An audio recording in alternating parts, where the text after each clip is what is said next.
Hi everyone, this is Jim. Welcome to this postmortem of my Blitz game 853. I started off here with e4 and my opponent went to e6. So start off as a French defense. I play d4 and now to continue as a French defense he could play d5. c5 transposes into a kind of Sicilian and b6. When this is played, this actually turns into something called the English defense. Here, let's put a couple more moves on. I went c4 and he went bishop b7. And the English defense is characterized by this early development of the bishops. I was calling this a Queen's Indian setup in the video, in the live game, and it is similar. This pawn structure is the same as the Queen's Indian, but in the Queen's Indian the knight would be on f6. Early knight f6 is characteristic of the Queen's Indian, so it's not really a Queen's Indian, it's the English defense.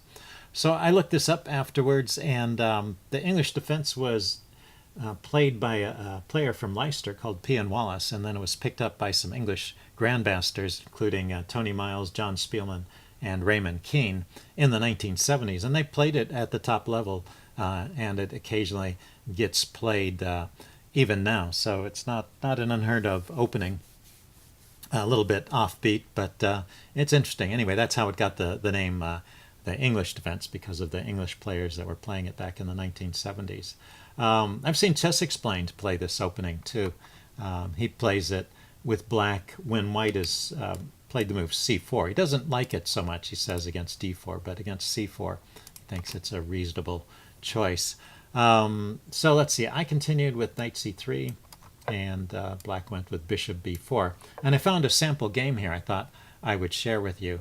You can see that d5 is in the opening book, but it's not the most popular move here. And maybe it's a bit of a slight mistake. It's kind of giving the player who's playing the English defense what he wants. It's giving him some targets in the center. So I found this game, Polgar against Spielman, played in 1993. And Polgar did continue with this d5 move. Now, it's not like this is losing or anything, but it gives black some play. Let's see. Spielman continues with queen e7. Gets some typical development here. Bishop e2, knight f6.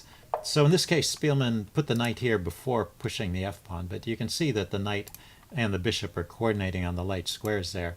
Polgar decides to defend the center with f3, although this may be a slight mistake. It seems to be leading to some trouble. And Spielman immediately starts exchanging and weakening the center here. He exchanges once and then plays c6. So strategy is just to go after those advanced pawns in the center. Pawn takes and knight takes. He takes back with the knight, gets a nice piece developed. So unlike my game, you can see that black is succeeding in getting his pieces out, and white is actually holding on to the center but falling behind in development. And it's white's turn here, and this knight hasn't been developed, and the white can't castle, and it has no good squares to go to. So the knight ended up on h3, and that's maybe one of the defects with that f3 move. Spielman continues to undermine the center with d5. Polgar takes, and he doesn't take back right away, but Spielman just castles queenside, pinning that pawn so that taking the knight here is not a threat. And then Polgar continues, bishop g5, now rook to e8. So all of black's pieces have gotten into the game. This bishop is in a bit of trouble. There's this pin, and I don't think castling is possible here. If white were to castle, black could take the knight and then take the bishop. So yeah, white is already in a bit of trouble. Polgar plays bishop takes f6, maybe hoping to drag the queen off of this file, but Spielman takes back with the pawn, and then she plays knight f4. Well, that's the other idea. If black takes back with the pawn, then the knight is relatively secure on this square, defending the bishop. Can't be chased away by a pawn. So queen e5, kicking the knight, and queen d2, defending it. Apparently, this move, queen d2, leads into big trouble. So white is already in trouble, but to hold on, queen c1 needed to be played, just giving the pawn back and then getting castled. and apparently this position can still be played. Yeah, the knight is defending the bishop, so black doesn't have a threat of winning the bishop here, but black is clearly better with all of his pieces out and active, and that's probably a winning position for black as well. So anyway, Polgar is trying to hold on to the extra material here, maybe hoping to survive the attack and or maybe trade in the material to alleviate the pressure at some later point.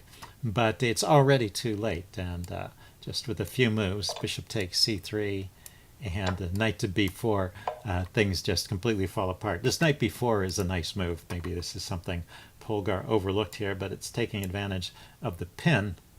The rook is loose in the corner because the queen has been lifted up to defend the knight. Maybe that's one of the advantages of queen c1 instead of queen d2. And white hasn't castled, so the rook is loose in the corner. So the knight can't be taken.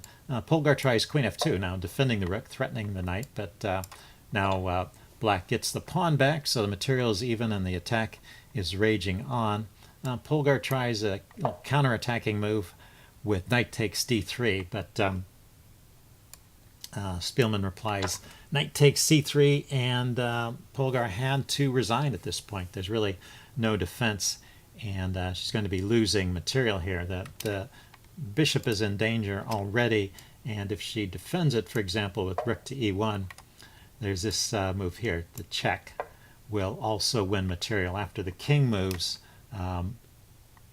black can trade off that bishop and then take the knight. So there's no defense at this point, and after knight takes c3, Polgar resigned. So anyway, a short game, but it shows that this defense is not so bad as it might have looked during the game, and those are some of the ideas of how to play it. And now we can look at how the game went. I continued with bishop d3 here. I didn't push on, and actually if we go to the opening book, you see that bishop d3 is one of the choices. There's also f3, blunting the bishop, but bishop d3 is a reasonable move here. And then he played queen e7. We saw this in the Spielman game, so maybe he was borrowing some ideas, but at this point we're just out of the book. Let's see, once again, if we back up and look at the opening book, yeah, f5 is a move there suggested by the opening book and also the chess engine. Then it's just a logical move. You want to enhance the power of this bishop, also develop this knight to f6 and maybe castle kingside, and you'd have a setup that looks a bit like a Dutch defense over here with the advanced f pawn. Yeah, I think it's a playable position at this point still. But queen e7 he played instead. I go knight f3, and after f6 I think it's no longer a playable position. I think white should really just go on to win. Knight to f6 needs to be played here. He's just lagging too far behind in development. f5 may still have been a move there as well, but he needs to do something a little more active than f6. This takes away a good developing square from his knight, opens up a line onto his king, and yeah, it's just hard to find something good to say about it. Maybe he's trying to prepare e5.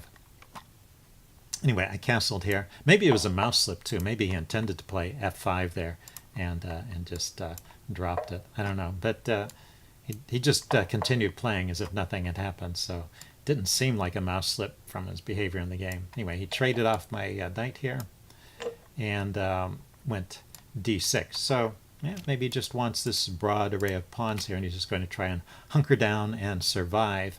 I played e5, which is not the best move here, although it still keeps an advantage. The move that keeps more of a winning edge here is c5. And this gives up a pawn, but if he takes the pawn, then this bishop gets developed very quickly. Right? And let's see, e5 was given by the chess engine, and then queen a4 check. And you can see that all of white's pieces are either in the game or ready to jump in. The rooks have got some open files to look at and some loose pieces to attack. And he's got his knights at home. They can't castle. Yeah, it's just a huge advantage. A huge advantage for white in that position. Anyway, I pushed on with e5. Also good. I mean, you want to open up lines when your opponent's king is in the center and your development is better. And he played knight d7. He should probably take at this point. D takes, knight d7, and queen e2 is a line given by the chess engine where black could hope to play on. After knight d7, once again, this is probably just winning for white, and I don't give the advantage away this time. I take, and he took back. Oh, he took back with the queen. I guess he didn't want to weaken the pawns. Oh, he wanted to set up his queen with the battery. That's right. He's trying to get some counterplay with his pieces. I played with a4. He blocked my advance with a6, and then I get to develop this bishop with tempo. He does get his queen and bishop lined up in a battery, so he has some counterattacking ideas here, but nothing is happening immediately. I go rook e1, putting my rook opposite his king, and let's see, he castles at this point. You know, I was interested in playing the move d5, and I didn't think it worked here, but actually the chess engine says that d5 is the best move here. So pushing on with d5, he takes, I take, he takes, and now there is no discovered attack. I mean, I can move the bishop here to, yeah, sorry, let's erase that. That one's not a check. I can move the bishop here with check and unleash an attack on his queen, but his queen is defended, so I'm not winning material here directly, or not that way, but his king is in the center. I've opened things up, and in fact this attack is pretty dangerous. The queen checks, the bishop is coordinating on the e2 square with the queen. This knight is defending it, so it keeps his knight tied down. Let's see, he blocks with knight e5. I can bring a rook to the center, rook a to d1, and now I am threatening this check. And let's see, the chess engine actually gives this as the best move. Castles queenside and bishop f5 check, winning the queen. So if that's the best move, you know that black is in big trouble. But, well, what else could he try? If he goes queen c6, bishop here, pins the queen, so that's no good. If he goes queen to e6, I think that was the best queen move. Then knight takes e5. If he takes with the queen, then, you know, I just move my queen away with tempo and threaten to bring in the rook to the center, so better to take with the pawn, and then bishop to b5 check. And, you know, his king is just caught in the crossfire of all my pieces, and he's just not going to survive the attack. So that is just completely winning. So d5 would be a winning move there. So I wanted to play it, but I couldn't quite see it. So I played rook e1 here, but this keeps a winning edge too. His position is so bad that I can't, it's hard for me to mess it up. Let's see. So he did castle queenside, got away from my rook. I went queen b3 now, looking at his kingside pawns here. Once again, d5 is good. He went e5. I went bishop to e4. That was what I'd been playing for. He moves his queen out of the way. The queen doesn't have too many good squares. Let's see, I can take here with check and then push on. Oh yeah, I didn't want to push on right away because he would take my queen, so I had to throw in this move d5. So the queen went out to g4, trying to stay active with this queen. Now I can push on with c5, and because of this pin here, he can't take that pawn. So he moved his king out of the way to unpin, and I pushed on with c6. I wasn't sure whether I should take or push on, but this turned out to be a good move. The knight ran back to b8. It was out of good squares, and now I have this other pawn to push forward and break through. Let's see. He played e4 here, kicking my knight, so the knight comes into d4, and he played knight e7, and of course I can just take that. That's not a safe square for the knight, but other moves lose here as well. The attack is just too strong. Let's see, I went knight to e6, ignoring the possibility of taking, but I am hitting his rook, and he moved his rook to g8. He could have defended here, but anyway, that would still be winning for white. So let's just go with the game. Let's see, I took the knight. He played f5, and maybe he's trying to get something going with his queen and his rook, but there's pawns in the way, so he needs to trade off some pawns here.